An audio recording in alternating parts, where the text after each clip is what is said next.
sharing.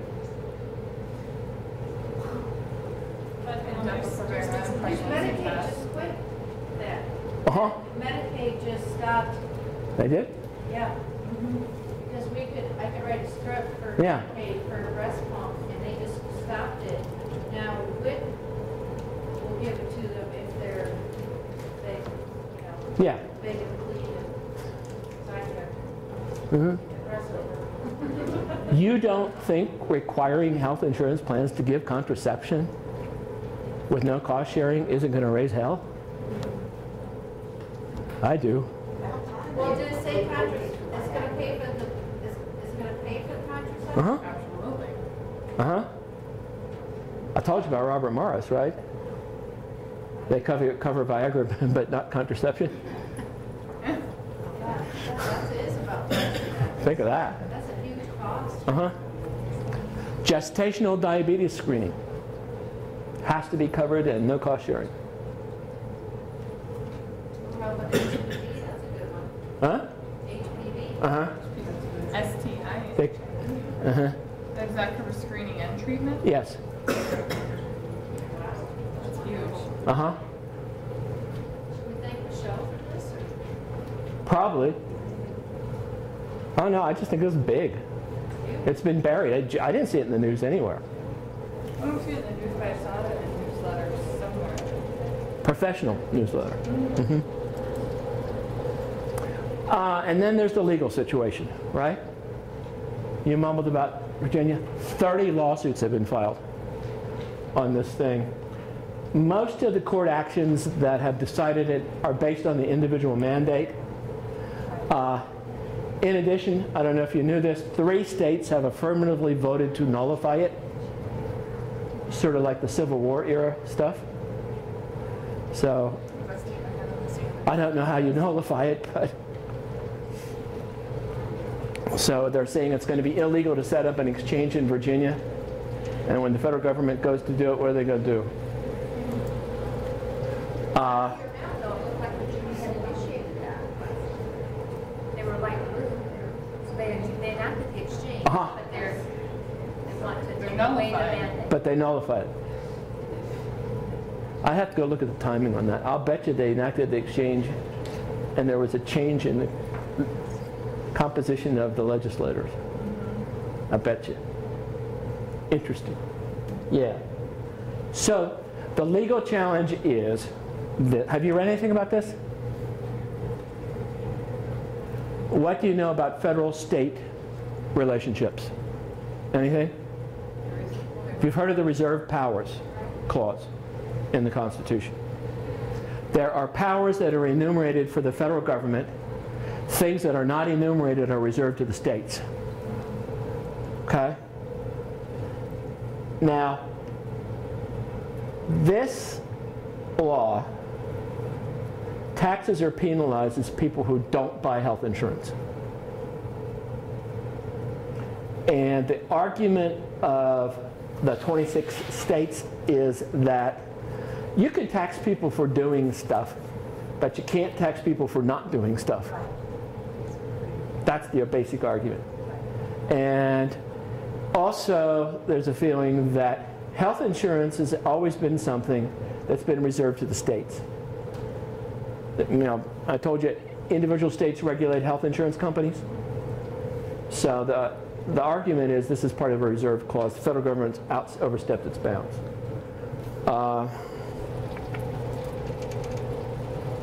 So the Sixth Circuit has upheld the statute. They say that the Commerce Clause, that under the Commerce Clause, right, the right to regulate interstate commerce, that's interesting, you can do health reform. The 11th Circuit threw it out. You understand court levels? Okay. You go, if there's a problem involving the federal government, you go into a district court. So, you know, if you think that your ERISA rights have been violated, you go into federal court. This is a federal problem, right? The federal government's enacted this. So if you want to challenge it, the first level of challenge is a federal district court. That's a district court judge.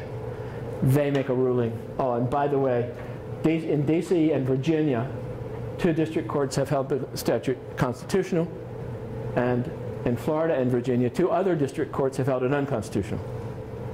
Okay, and in Pennsylvania we have 3 districts. Virginia has at least more than 2. So in the same state, you've got one district court going one way and another district court going the other. And that's the 4th Circuit. So, yes?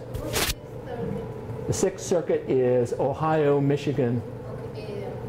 Okay, now, if you want to appeal a district court decision, you take it to the Circuit Court of Appeals. That's the next level of appeal. And the appeal level after that's the United States Supreme Court. So when you get this, you're guaranteed that it's going to the Supreme Court. Because when you've got circuit courts ruling in different directions, the Supreme Court is the referee. Okay? Supreme Court's never wrong. You know why? That's right. There's nobody who's going to overturn them. It's like a general officer's never out of uniform. Because there's nobody that can tell him that. Which one is the 11th Circuit? Okay, the 11th Circuit, I'm not sure right now as we speak. What's the 11th Circuit? It's out west. 9th is California. Don't know. I'll find out. Okay? The interesting part of it all is, remember the Chad decision at the U.S. Supreme Court? Yeah. Right. How did the Supreme Court, why did the Supreme Court even take that on? And how did they rule?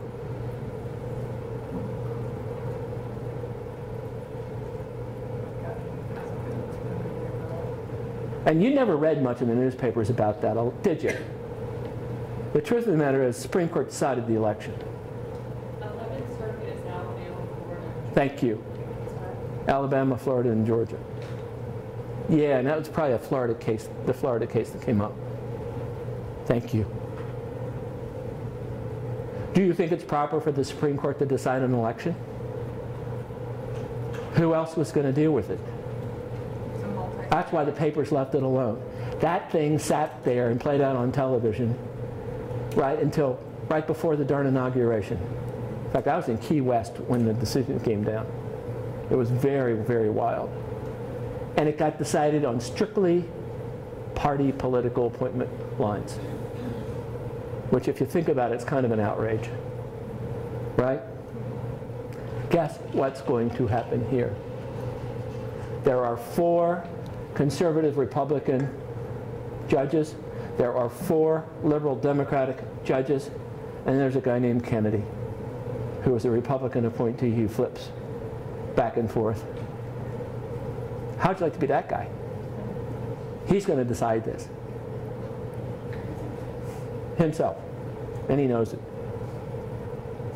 Okay, there were motions to speed up, taken to the Supreme Court, and they turned it down. They don't want to hear it yet. Okay. What's your bet? Upheld? Me too. No, I think it gets upheld. What's Obama want to have happen?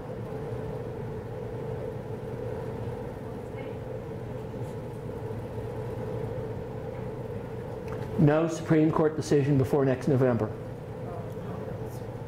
That's what he wants. Has to. Because I'll tell you how this gets overturned. If this gets made an election issue, this thing's toast. People are mad about this, and they're still mad. And if it gets upheld, and there's so many people mad about it, it could still sway the election against it. It will. Yeah. But the best thing that could happen here is to get this passed next November.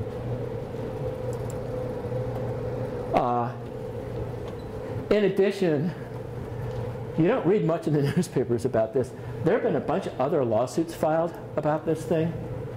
What's the Cornhusker kickback? They gave Nebraska, Obama gave Nebraska an extra $500 billion in Medicaid funding to buy their vote, the vote of the senator from Nebraska. But Nebraska Uh-huh. Uh-huh. Well, just because the senator from Nebraska voted for it doesn't mean that the state wanted it. In fact, who's behind the lawsuits? The state attorney generals. Okay? My guess is the guy from Nebraska is in trouble. The Louisiana purchase, they did a payoff to Louisiana congressman. Remember that one? I don't know what the Gatorade one is. I thought that wasn't legal. What's that? I thought that wasn't legal. I mean, well, that's what they're trying to bring a lawsuit. They're saying it's not legal. But that Obama gives more money to Nebraska? What's the big deal? Anybody from West Virginia? Who's Bob Byrd? He's a senator from West Virginia. He got more federal aid for West Virginia than any state in the union got.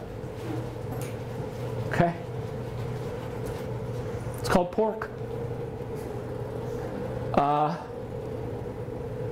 And there's the slaughterhouse rule cases.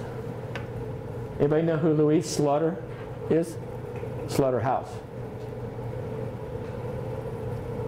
She was in leadership in the House of Representatives, the parliamentarian. And she's the person who determined that when the Senate passed the final version, you know, this never went back to the House. She ruled that the House didn't need to vote on this. This legislation has never been enacted by the House of Representatives. Did you know that? That ought to worry you, by the way. Of all the stuff in health reform, this one worries me more than anything else. Because the Constitution was directly and obviously bypassed. And whether you're for this legislation or not, that's a bad deal. Why wasn't this such a big deal? Like, how come I didn't heard about it?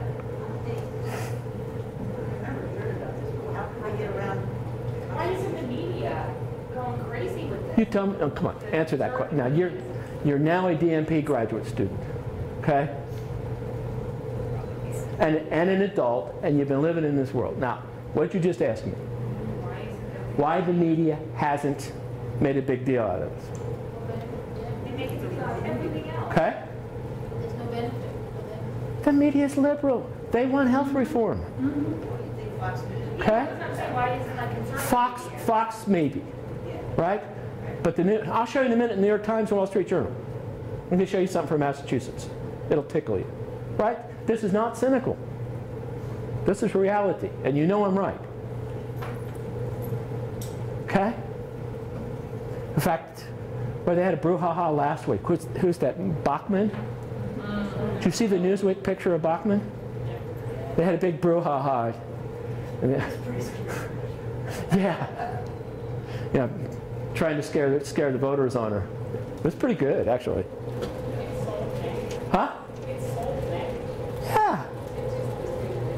Right. Didn't sell out. Well, that's from the, what's his name that made it? Yeehaw. And they played that like over and over and over. Who? Who was the guy who's giving the speech and he's like, yeehaw, or something? Oh, is that Perry? No. Yeah, they're going after Perry now. Do you know who I'm thinking of? Yeah. And they like played that clip like 5 million I just heard it again last week. So. Oh.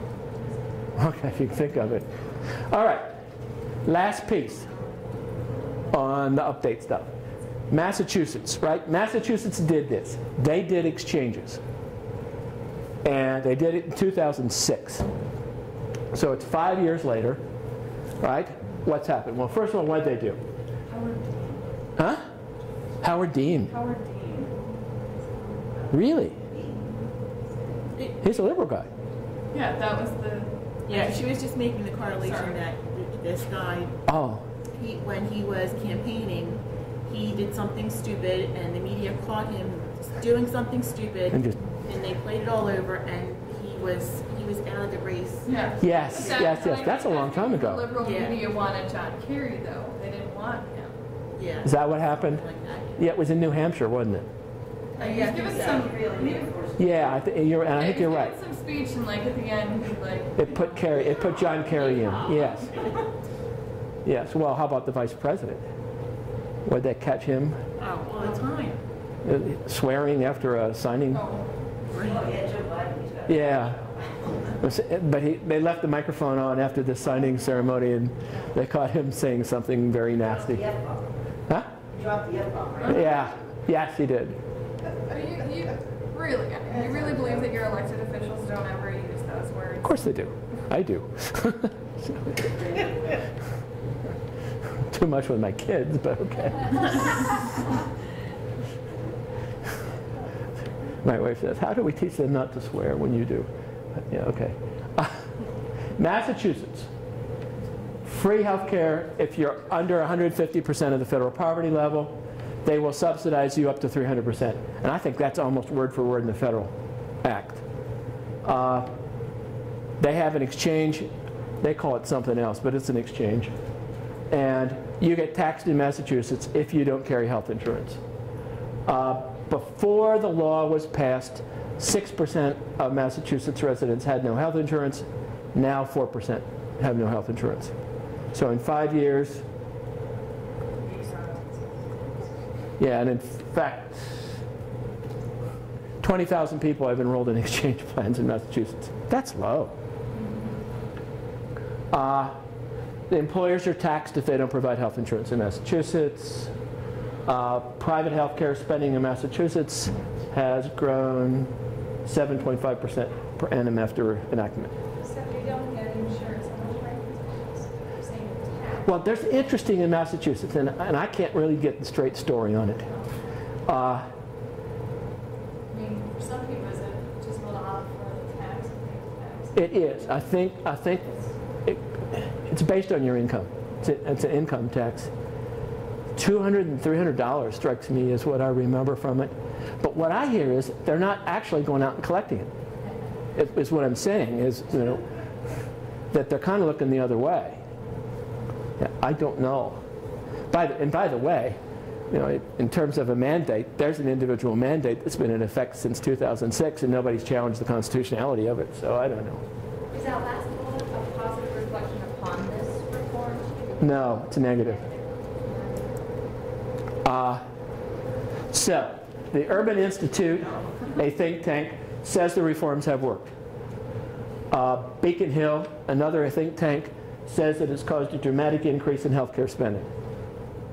Articles in the Boston Globe show that there are a bunch of people who pay the tax till they get sick, buy the insurance, get medical care, and then drop it after they get well. Okay? Physicians, when surveyed in Massachusetts, think it's been okay. And they'd bitch first, so it's probably not that terrible. The New York Times calls the program a success. They say that it's insured 98% of people in Massachusetts with minimum fiscal strain. They say the cost for the program has been $350 million, less than 1% of the state budget. The percent of employers in the state offering health insurance has increased, and average premiums have dropped, even though costs are up. What's not to like? Right? The $350 million, by the way, is the administrative costs. It's not the insurance costs. I don't mean to keep bringing this back to politics, but why? It is politics. If that's what Mitt Romney did, then how is That's what Mitt Romney did. How is the Republican Party supporting him as the person to go against Obama when she'd be better off with somebody who's completely opposite from him as opposed to somebody? I say it's going to be very interesting because I think Romney gets the nomination. I think this is interesting as all get out. I think Mitt Romney is between a rock and a hard place. He's saying Obamacare isn't really health reform, his was. Oh. Richard Nixon got elected. I watched it. So, small business premiums have exploded in Massachusetts. Off the exchange, not in the exchange. Emergency room use, right? The argument, if we adequately cover everybody, emergency room use will drop. It's going up. The New York Times says there's no evidence of long waits for doctor care, but I've heard otherwise. So that's New York Times. Well, then there's the Wall Street Journal. Now you ask about the media, right? New York Times thinks, you know, Romney care is the greatest thing since sliced bread. Wall Street Journal says it sucks.